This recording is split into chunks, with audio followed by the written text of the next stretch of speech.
It's fine. He'll do whatever I want him to do. Who's really in control? And the 9% I don't, they're taken up for pedophiles, starting another war. That we're in seismic political changes. It took a while to find Ed Gallrein in Tel Aviv. Discourse around it is absolutely psychotic. Billionaire donors is going to get embarrassed because he went to Rape Island.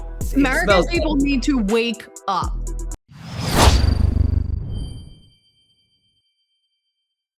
This is Trump from today, I believe. What did you say to Prime Minister Netanyahu about Iran and how long to hold off on strike? He's fine. He'll do whatever I want him to do.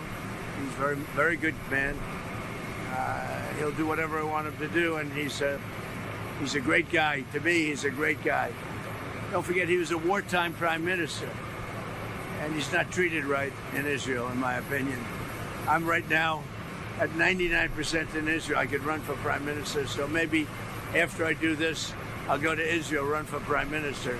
I had a poll this morning. I'm 99%, so that's good. But no, he's a wartime prime minister, and I just don't think they treat him well. Mr. President, what do you do? I think they have a president over there that treats him very poorly. You're on the same page with him on Iran? Yeah. I love that Trump comes out today and says, I'm in control. He does whatever I tell him to do. Our elections tell me different. Okay? Our elections and your behavior tell me a completely different story. That's the story here. Not that just that Massie lost a seat, but who's really in control? We know the money came from 3 billionaires. Miriam Adelson, Paul Singer, and John Paulson. So Miriam Adelson, you all know, Sheldon Adelson's widow. Paul Singer is the man. He gave $1 million to Kentucky, the MAGA Kentucky PAC, publicly. And then John Paulson gave $250,000. Plus, AIPAC gave $4 million. The Republican Jewish Coalition gave another $4 million. And the MAGA Kentucky PAC that is run by Trump's campaign managers, La Savita and Fabrizio, gave $7.5 million. And Christians United for Israel, or Kufi, you know, John Hagee's outfit, those psychos, they spent over 6 figures on billboards alone. Who's actually in control?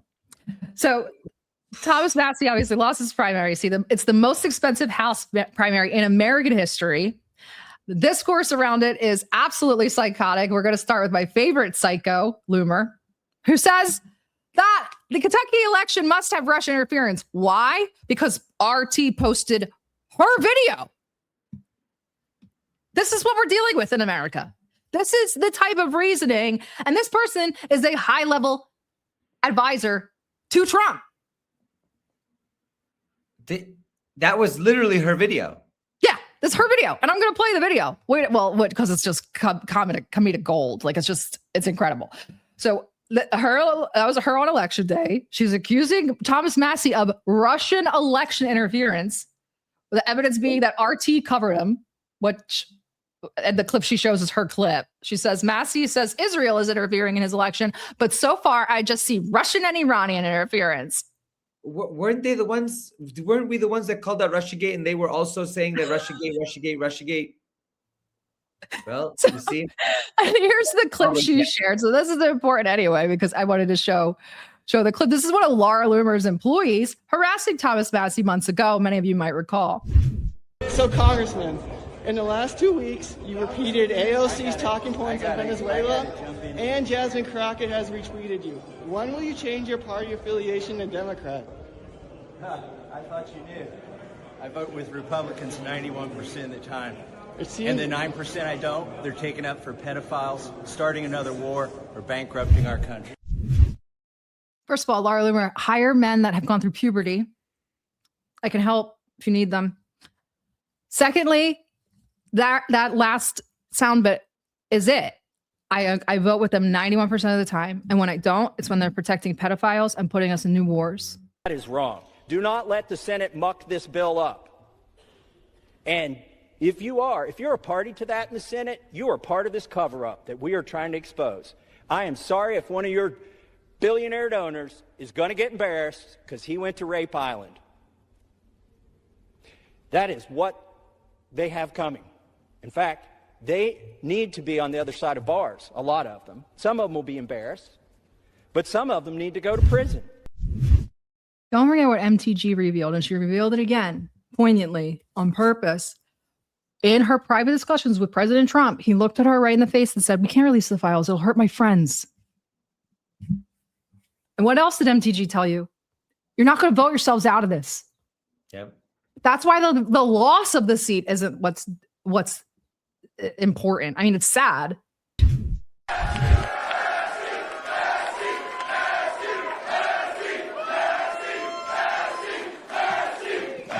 All right. Listen, I would have come out sooner, but I had to call my opponent and concede, and it took a while to find Ed Gallrein in Tel Aviv.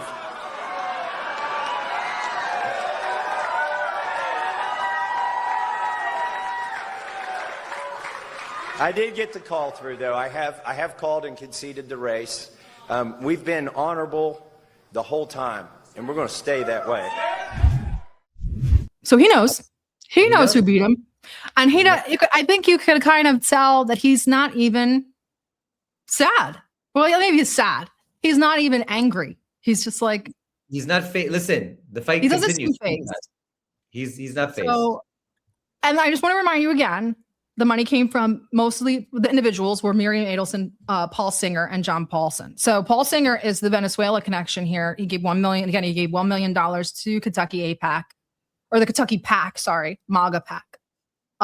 He bought Citgo, Venezuela's U.S. oil subsidiary, at rock bottom prices when Trump kidnapped Maduro in January. His investment became worth billions, like exponentially went crazy.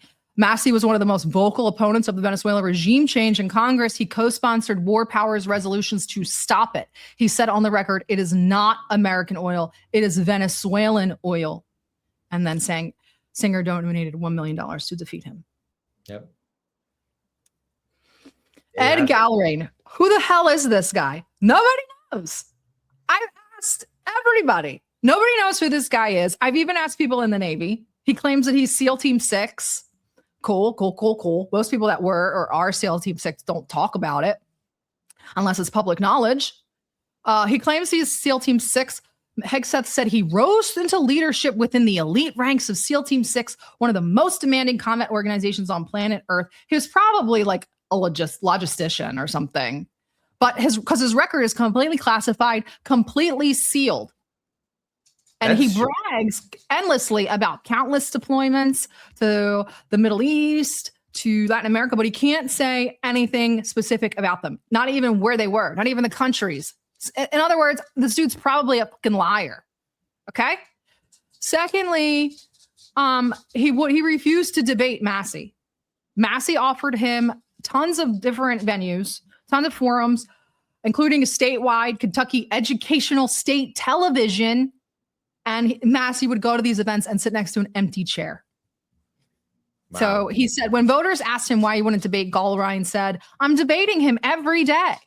I'm talking right to the American people, just like the president does, with no middleman." So no debate, no transparency, just millions in donations. Don't explain yourself. Don't tell us where you came from. Just take the money and win. This thing stinks to high heaven. I'm not a tinfoil hat election person. I don't do the election fraud. This stinks. Beat Massie 54% to 45% in the most expensive House primary in history at $32.6 million in ads. They bought a 9-point win. Massie raised $5 million, mostly grassroots, with his median donation was $250. Gallrein's median donation was $1,000, and most of his maximum individual donors previously donated Democrats. That tells me they're probably Jews. Not in this anti-Semitic way. I mean, because those are the people that shift from Democrat to Republican to align with their interests. The regular Americans aren't swapping from Democrat to Republican to vote for Ed Gallrein. So if that's the strange vote. Right. So that's what we have there. Also, guys, go check out the numbers. Again, I'm not a tinfoil hat person. Ed Gallrein had like 10,800 mail-in votes. He won by 10,200 votes. Here's the thing. And that's what I said before. When I found out about the money they were dumping into it, I said, this is an investment. They're not going to lose. They put over $40 million into it, just them alone. Massie knew he wasn't going to win. American people need to wake up. And like we were talking earlier with Matt Kennard, to go full circle about January 6th. Does Massie get a January 6th? No, because he's not paying people, suing the IRS, creating slush funds, using them as streamers, using them as influencers, using them as paid provocateurs. I'm calling you out, Jake Lang. They're all over the place. You guys think most of your popular streamers are prior January 6ers. A lot of your MAGA streamers are Jan 6ers. Go look it up. You don't get a January 6th. Because he's not backed by AIPAC and all of this J money. Americans really need to wake up. MTG told you we're not going to vote ourselves out of this. Let's check out what else Massie said, because this is important. And there was the president talking about, by the way, while gas is almost $5 and diesel's almost $6, they're talking about this big ballroom they're going to build, and it looks like the Roman Empire, architecture from the Roman Empire. I see a few analogies there, and people are just trying to make ends meet. But we were promised that Miriam Adelson would pay for that ballroom, but she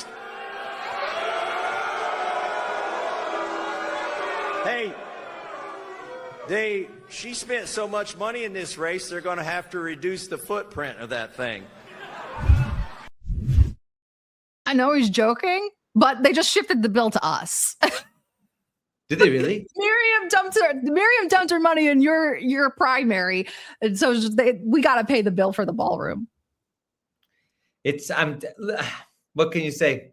What can you say? Really? And lastly, here's your message of hope from Thomas Massie.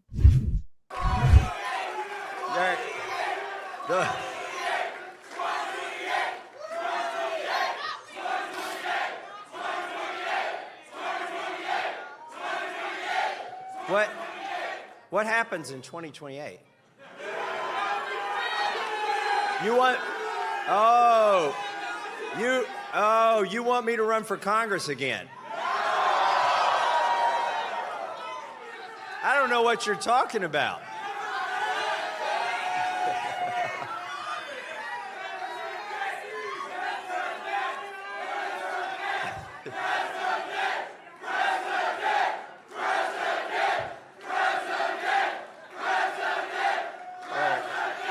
All right, well, you made a compelling argument. You spoke your piece, but I need a medical margarita right now. And we'll talk about it later. Thank you, and God. I don't know, man. Not that I don't like Massie, but I don't even care about elections anymore. I really don't. Elections, schmelections. Where's that medical margarita? Medical margarita. Medical Xanax, more like it. My God. And if you looked at the other guys, his victory speech was to about 100 people. So I don't know who these voters are. I'm not trusting this election at all. Do you know how much work it takes to raise that kind of money grassroots? Go look at the Bernie campaigns. Yeah. How much work they took and how that was all for naught. You can't, I don't want to be black pill at the end of the episode, but you're not gonna be able to compete with their money. You don't have it. We don't have it. And with the transfers of wealth that happened with COVID and the transfers of wealth that are happening now with AI, the transfers of wealth that happened with the gig economy, we don't have that money anymore. The middle class is gone. Working class lives paycheck to paycheck. Most of them don't have savings accounts. We don't have the money to compete with these people. We don't control the voting machines. You tell me what you think the options are. Again, I can't say it. We're on YouTube. I heard about this woman with a big wig who said, let them eat cake. And then a lot of stuff happened in that country. She got a bad rap. She got a bad rap. There was a Bastille. There was this. There was a lot of this object with the falling thing. I don't know. The Massie vote shows the split in the MAGA movement. Let's not forget. It shows a split. It wasn't, 10 to 90. It was damn near. It was a 9% divide. And if you count margin of error and all this stuff, let's just say 50-50 plus minus. 50-50 plus minus. I think that we're in for seismic political changes, and that's why you're seeing this level of attack happening, because they know the writing is on the wall. The young people are critical of U.S. foreign policy, especially as related to the state of Israel. A lot of people in the MAGA movement are concerned. There's a lot of people angry about U.S. foreign policy, foreign military bases, interventions, coups, wars. I just think that we're in for seismic changes, and the result will be that there will be a big pushback from the elite to try to stem the tide, but the tide's coming nonetheless. Whether it brings down the whole temple on its head, that remains to be seen.